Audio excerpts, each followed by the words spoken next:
No livro de Jonas, no capítulo de número 1, nós começamos na parte da manhã, falando sobre, esse amor gracioso de Deus, o amor gracioso de Deus chama você, esse é o nosso tema. Deus está chamando você assim como Ele começou a chamar Jonas. Então vamos ler capítulo 1, dos versos de 1 a 3, que nos fala da seguinte maneira. Veio a palavra do Senhor a Jonas, filho de Amitai, dizendo: dispõe-te, levanta-te, vai à grande cidade de Nínive e clama contra ela, porque a sua malícia subiu até mim. Jonas se dispôs mais para fugir da presença do Senhor, para Tarse, e tendo descido a Jope, achou um navio que ia para Tarsis. Pagou, pois, a sua passagem, embarcou nele para ir com eles, para Tarsis, para longe da presença do Senhor. Amém. Nós paramos na parte da manhã, e aí vamos repetir para você poder pegar a transição, naquela pequena palavra mas. Esta é a palavra principal que eu posso dizer no texto. E nós vamos descobrir que existem dois mas. Como disse, não mais com i, que mais com i é de quantidade, mas mais apenas M-A-S, que é uma conjunção adversativa que indica oposição ou contrariedade. Toda vez que você fala mais, você está se opondo a alguém ou alguma coisa, você está contrariando alguém ou alguma coisa. Como nós falamos de manhã, sabe quando você diz, olha, você fez um trabalho excelente, mas, e mais também, como nós dissemos, pode ser, porém, contudo, entretanto, todavia, é aquela folha de papel branco, mas que existe um pontinho preto, sempre tem um mais. Na vida do ser humano, sempre existe o mais. Nós sempre temos o mais, principalmente quando nós falamos da vontade de Deus para as nossas vidas. Deus chamou Jonas. E Deus chama a cada um de nós. E geralmente quando Deus nos chama, o que acontece? A gente acaba agindo como Jonas, nós fugimos. Quando Deus fala conosco determinada coisa. E aí nós usamos várias desculpas. Usamos várias desculpas. Nós falamos isso na parte da manhã. Deus chamou Moisés e disse, mas Senhor, eu não falo muito bem, eu sou meio gago, meio fanho, tenho um problema na dicção. Deus chamou Jeremias, mas Senhor, eu sou uma criança. Deus chamou Jonas e não deu tempo nem de dizer nada e ele saiu correndo. E Deus chama você e muitas vezes você fala mais. Mas no nosso caso, Deus geralmente agora, a Bíblia fala que, desses tempos ele fala através da sua palavra, geralmente a gente levanta o mais contra o pregador, contra aquele. A gente sempre, contra aquele que traz a palavra, seja o pastor, o missionário ou o irmão, a gente sempre levanta o mais contra o quê? Aquele que está falando. Sempre a gente vê um defeito do pregador, a gente sempre vê um defeito. Mas o interessante é que o pregador não está aqui, ou pelo menos não deveria estar aqui para falar dele mesmo. O pregador não é a mensagem, o pregador não é dono da mensagem, o pregador deve apenas transmitir a mensagem. E toda vez que você fala mais, que você fica contrariado, que você fica em oposição à pessoa de quem traz a mensagem, na verdade você está em oposição contra ao próprio Deus. E aí você acaba numa tentativa inútil de fugir da presença do Senhor. Quando Jonas disse mais, o que ele pensou? Eu posso fugir da presença do Senhor. E nós vivemos um tempo, uma geração de fujões da presença do Senhor, de desobediente. Vivemos praticamente a nossa vida fugindo da vontade de Deus. Nós nos identificamos muito mais com Jonas do que você imagina. Jonas achou que podia fugir da presença do Senhor. O Salmo de número 139, ele fala que é impossível, nós fugirmos da presença de Deus. Salmo 139, dos versos 7 a 10, fala: para onde irei? Para onde me irei do teu espírito? Ou para onde fugirei da tua face? Se subir ao céu, lá tu estás. Se fizer no inferno a minha cama, eis que tu ali estarás também. Se tomar as asas da alva, se habitar nas extremidades do mar, até ali a tua mão me guiará e a tua destra me susterá. Sabe, assim como Jonas, muitos de nós estamos fugindo da presença do Senhor por muitos motivos. Muitos motivos. Cada um tem um motivo para fugir da presença de Deus. E aí, nós vamos aprender nesta série de mensagens, e nós vamos depois destacar, vamos estar pregando alguns domingos sobre o livro de Jonas, que quando a gente foge da presença do Senhor, dizendo o nosso mais, isto é, quando a gente se opõe à vontade do Senhor, quando a gente está contrariado com a vontade do Senhor, seja se manifestando contra o homem, aquele que prega, aquele que fala, né? Algumas pessoas chegam a abandonar a igreja, a casa do Senhor, e geralmente elas culpam alguém. É interessante que toda vez quando a gente sai da presença do Senhor, a gente culpa alguém, é o nosso mais. Mas eu saí da igreja por causa do fulano, mas eu saí da igreja por causa do ciclano, mas eu saí da igreja por causa daquilo, saí da igreja porque a igreja é um monte de hipócritas, um monte de fariseus. Nós sempre usamos o mais, mas na realidade nós estamos fugindo, tentando fugir da presença do Senhor. Porque a mensagem é dele, apesar de mim, apesar de nós, a mensagem é dele. Apesar de Jonas ser quem ele era, Deus escolheu Jonas para pregar a cidade de Nínive. Deus usou Jonas para anunciar o amor gracioso de Deus naquela cidade. Apesar dele. Provavelmente a pior mensagem pregada na face da terra foi a mensagem de Jonas. Dentro de 40 dias, Deus vai mandar descer fogo do céu e vai mandar vocês tudo para o quinto dos infernos. Era mais ou menos essa mensagem dele. Era essa a mensagem dele. E foi tão impressionante que todo mundo se converteu, apesar de Jonas. Veja que mensagem maravilhosa. É mais ou menos quando a gente diz para algumas pessoas: olha, ou você aceita Jesus, você vai para o inferno, né? A gente fala assim: aceita Jesus, você vai para o inferno. Na verdade é isso. Mas muitos estão com mais fugindo da presença de Deus, ou pensando que podem fugir da presença de Deus, e aí eles usam a desculpa. E Jonas tinha também, vamos ver que também ele tinha uma desculpa. Nós sempre procuramos um culpado para estar longe da presença. Nunca admitimos que somos os responsáveis. Talvez uma das poucas virtudes que Jonas teve foi aceitar que ele era o único responsável por isso, não é verdade? Então seria uma boa lição para você aprender que o que você está passando, você é o único responsável. E aí nós vamos aprender o seguinte: você vai guardar isso na sua vida, ou pelo menos deveria refletir nisso. Toda vez que você fugir da presença de Deus, vai existir duas consequências. A primeira, Deus vai pesar a mão na sua vida. E a segunda é que todos que estiverem ao seu redor vão sofrer quando você estiver longe da presença de Deus. Não é porque eu estou jogando praga, não, tá? É porque está na Bíblia. Tá? Não é porque eu estou jogando praga, é porque está na Bíblia. Nós vamos descobrir que toda vez que você der um mais para Deus, Deus também vai te dar um mais na sua vida. Toda vez que você se contrariar ou se opor a Deus, Ele vai dar um mais na sua vida. Não porque Deus é carrasco, né? Ele vai jogar um trovãozinho do céu para te castigar. Não, não é isso. É porque Ele te ama tanto. E aí, Ele permite que certas coisas aconteçam na sua vida, para que você entenda o amor gracioso de Deus. No versículo 3, nós vemos que Jonas disse mais para o Senhor. E aí, tá bom, Jonas, você quer dizer mais para mim? No versículo 4, Deus dá um mais para Jonas. Mas o Senhor lançou sobre o mar um forte vento, e fez-se no mar uma grande tempestade, e o navio estava a ponto de se despedaçar. Qual é a lição?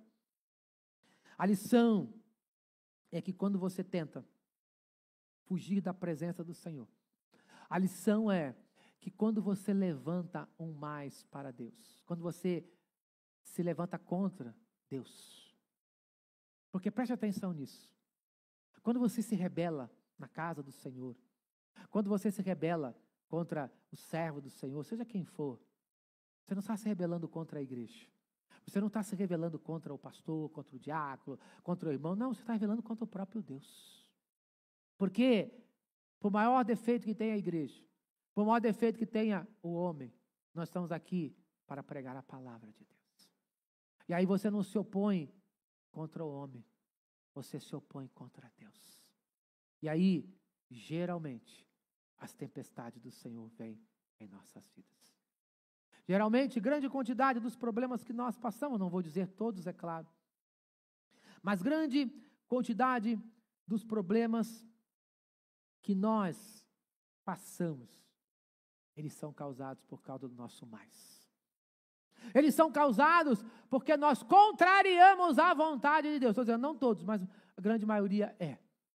Então, nessa noite, reflita, você está passando por um problema, por uma dificuldade. Reflita, será que em algum momento eu disse mais para Deus? Será que em algum momento eu me opus à vontade do Senhor? Será que em algum momento eu contrariei a vontade de Deus na minha caminhada? Isso é algo pessoal, é algo você e Deus. Só você e Deus podem saber disso. Porque nós vamos descobrir que a tempestade foi tão violenta que ela não atingiu apenas Jonas, ela atingiu a todos que estavam ao lado dele. Nós vamos descobrir nessa nossa caminhada no navio com Jonas, né, até Nínive, de que aqueles marinheiros não sabiam por que aquilo estava acontecendo. Eles não sabiam. E Jonas estava ali tranquilo, dormindo. E quando ele descobriu as consequências da sua desobediência, e quais são as consequências da desobediência? É um desastre. É um desastre, é um caos total. Essa é a consequência. Pessoas inocentes iriam morrer ali por causa do profeta Fujão, por causa da desobediência de Jonas.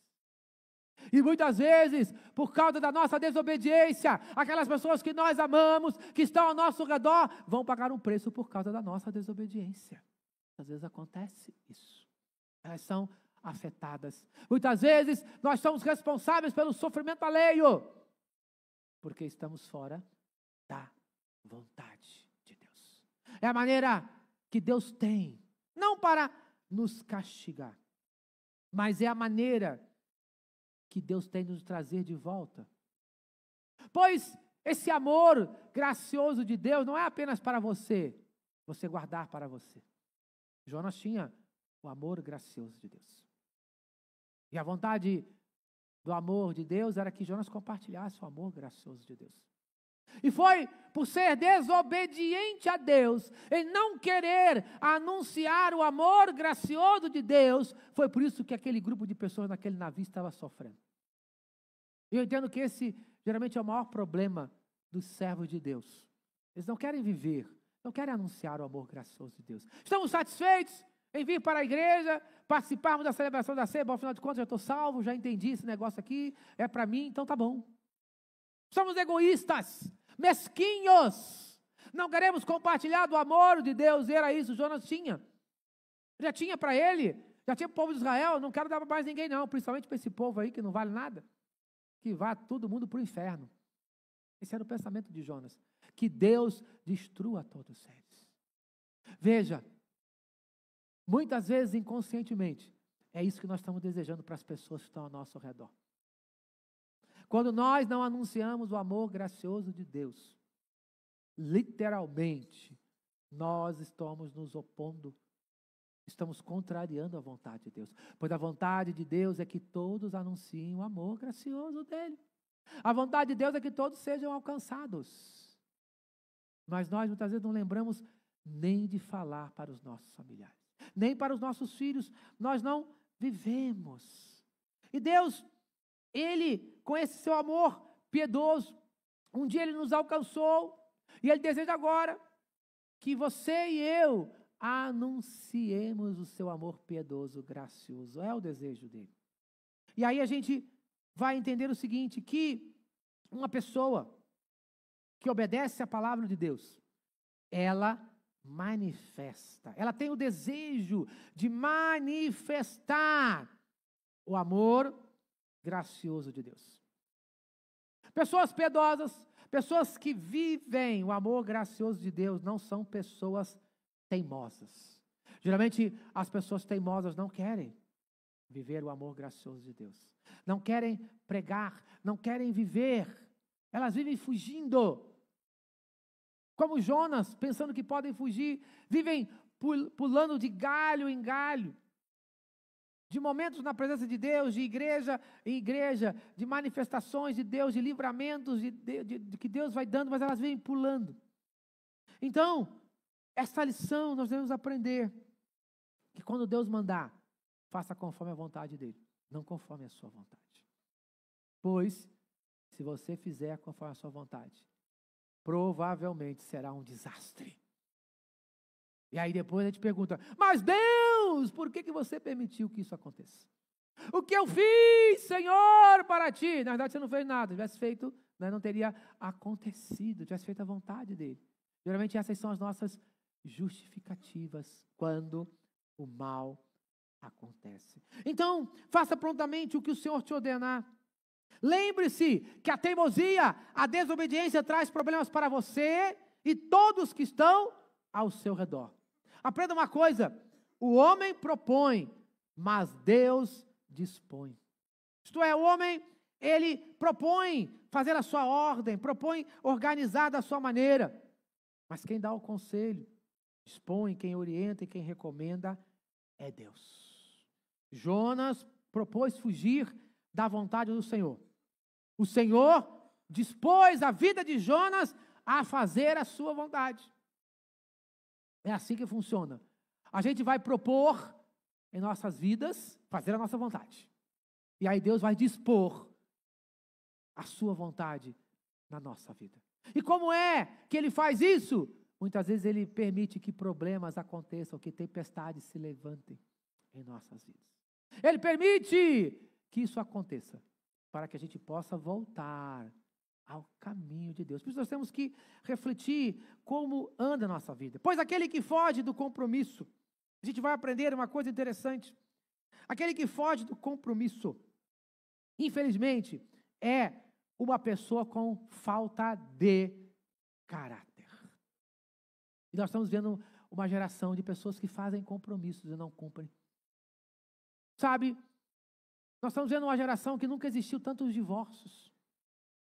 Quando nós casamos, nós fazemos um compromisso de amar o outro, até que a morte nos separe. Não é assim que nós fazemos? E por quê que tantas pessoas estão fugindo? Porque quando vem o primeiro problema, é mais fácil fugir da responsabilidade, é mais fácil fugir de enfrentar o problema. Por isso nós fugimos. Quantas vezes nós vemos tantos pais que abandonam seus filhos?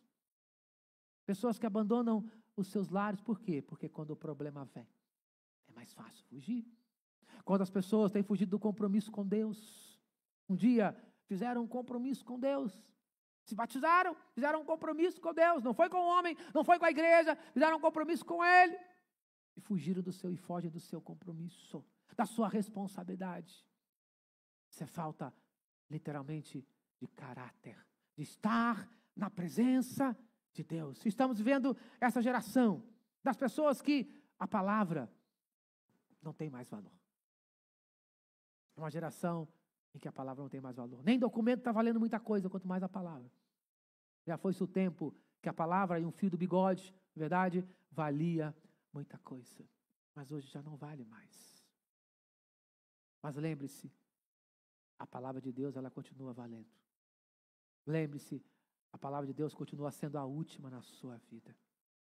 Gostando você ou não, gostando você ou não de mim, a palavra é de Deus, não é minha. A palavra não era de Jonas. Jonas não tinha que gostar do que Deus estava mandando ele fazer. A palavra era de Deus. Você tem que prestar atenção nisso. A palavra não é do homem. A palavra é de Deus. A vontade não pode ser a sua. A vontade tem que ser de Deus. Porque a Bíblia diz que a vontade de Deus é boa, perfeita e agradável. Não é a sua vontade que é boa. É a vontade de Deus. Não é a sua vontade que é agradável, é de Deus. Não é a sua vontade que é perfeita, é de Deus. Assim como Jonas, precisamos aprender para que o mais de Deus não venha se refletir de forma negativa. Pois esse mais de Deus aqui foi o mais daquele que não confia no Senhor. Jonas não confiava em Deus de maneira suficiente para permanecer no centro da vontade dele. Toda vez que você dá o mais para Deus, que você foge da presença dele, é que você está dizendo, eu não confio nesse Deus aí não. Seu Deus é muito pequeno. O Deus de Jonas era muito pequeno, sabe por quê? Porque ele achava que ele podia ir para um lugar. A mentalidade dele, ele achava que ele podia ir para um lugar que Deus não iria alcançar. Por isso ele foi para o lugar mais longe que tinha na face da terra. Ou pelo menos ele achava que era Tarsis. Ele não sabia para onde ir, deve ter chegado lá no porto. Qual é a passagem mais longe que existe, o lugar mais longe? É para Tarsis, é para lá que eu vou. Lá Deus não vai me achar. Engano. É o que muitos de nós estamos fazendo. Estamos fugindo da presença do Senhor e achando, Deus não vai me achar, Deus não vai me encontrar, a mão dele não vai me encontrar. Mas toda vez que eu acho isso, o mais do Senhor se levanta com as suas tempestades, ele permite que ela me alcance. Mas eu gosto mais do outro mais, o mais abençoador. Mas os que confiam no Senhor serão como os montes de Sião, que não se abalam. Eu prefiro confiar no Senhor. Uns confiam em carros, outros em cavaleiros, mas nós faremos menção ao nome do Senhor nosso Deus. Eu prefiro desse mais da confiança de que, independente que se a tempestade se levantar, Deus estará comigo. Porque ele está no barco, assim como ele esteve com os discípulos apavorados. Ele disse, homens de pouca fé, fiquem tranquilos, eu estou no barco com vocês. E a tempestade se acalmou. Ele nunca vai dizer para você que não vai existir tempestade. Não está isso na Bíblia. Muito pelo contrário, ele disse, no mundo tereis aflições, mas tem de bom ânimo, eu venci o mundo.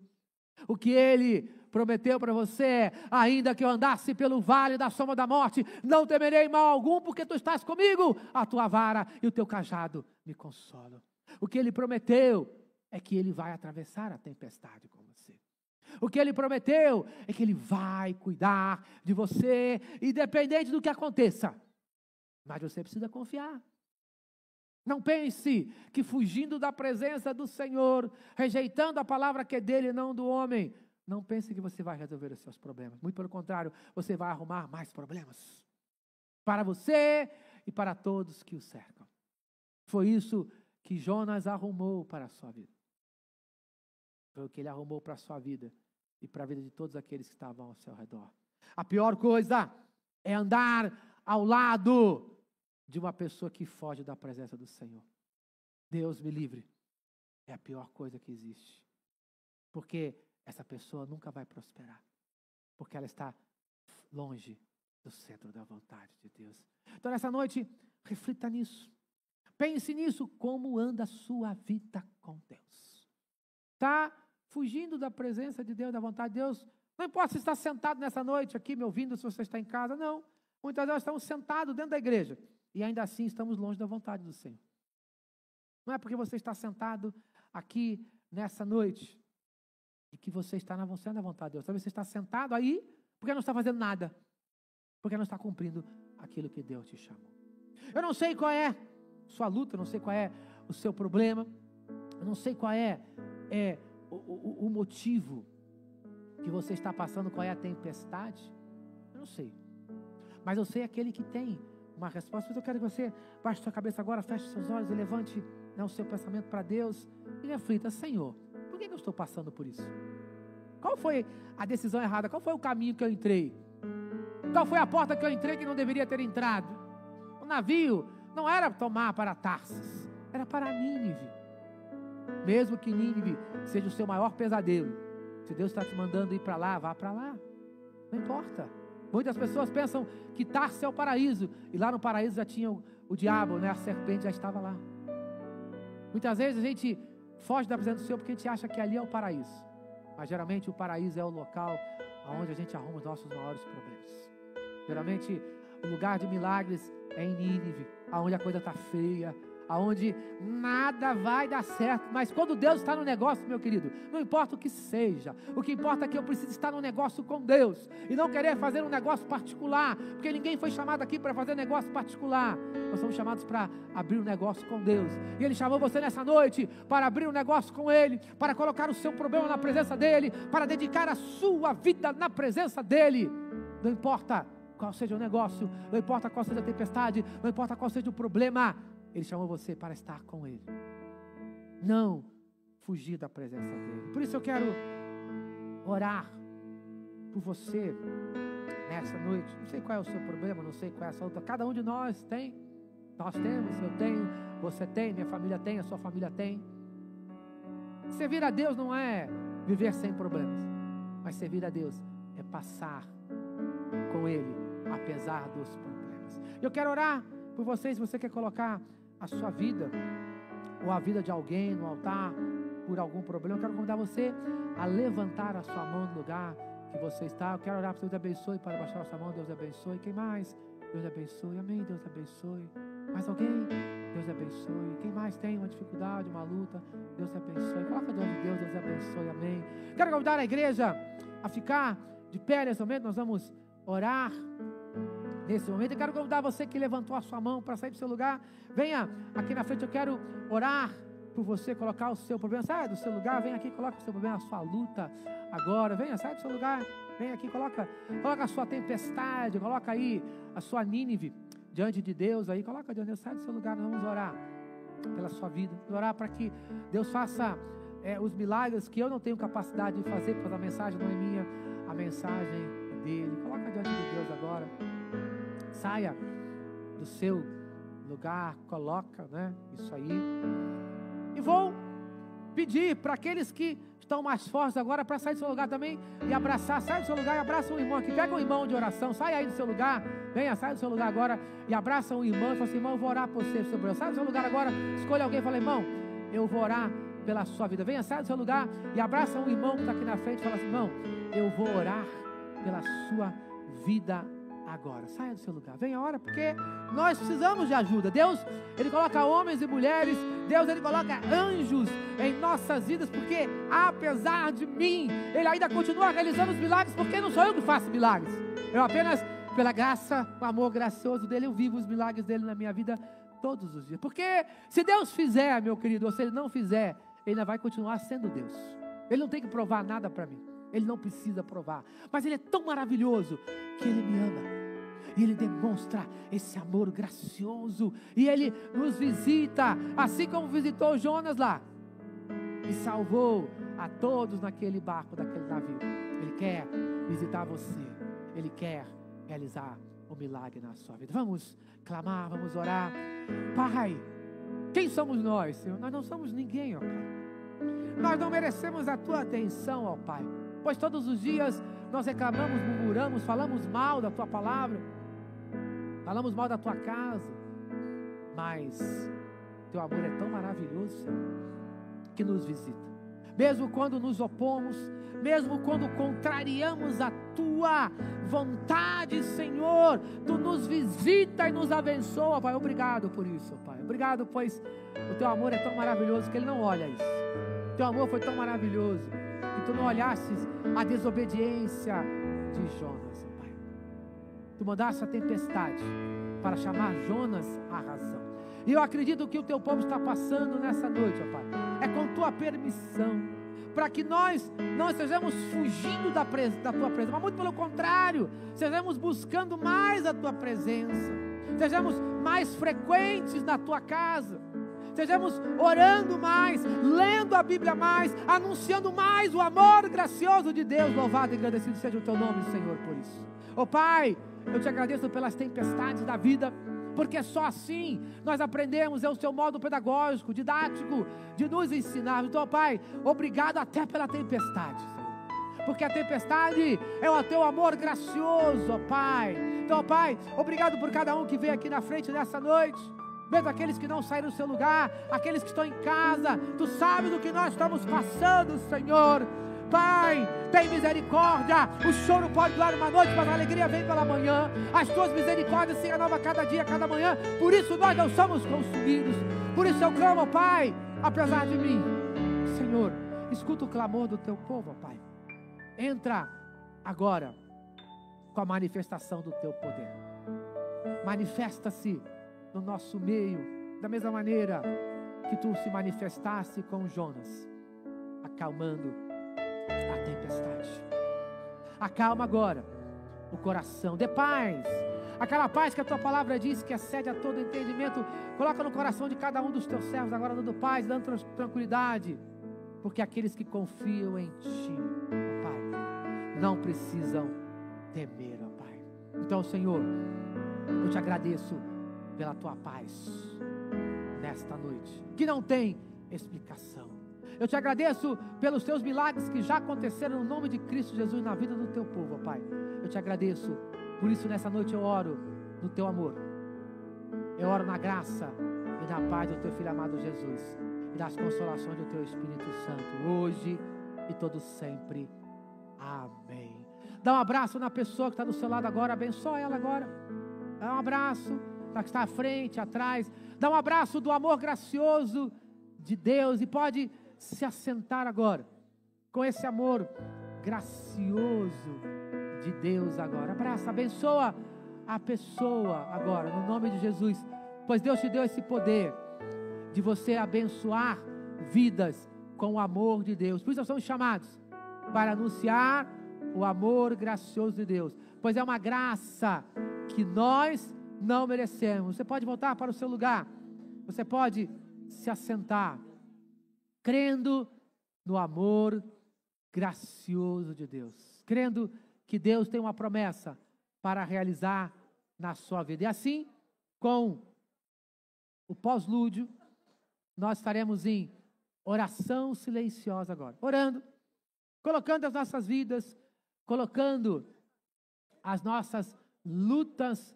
na presença do nosso Deus. Creia que Deus tem uma resposta na sua vida nesta noite. Vamos, meus irmãos, nos assentarmos. Depois, lá fora a gente pode conversar mais, continuar nos confraternizando no nome de Cristo Jesus. E quando nós vamos ter agora o pós-lúdio nesse momento, e logo após estaremos encerrando esse culto para a honra e glória do nosso Deus. Amém.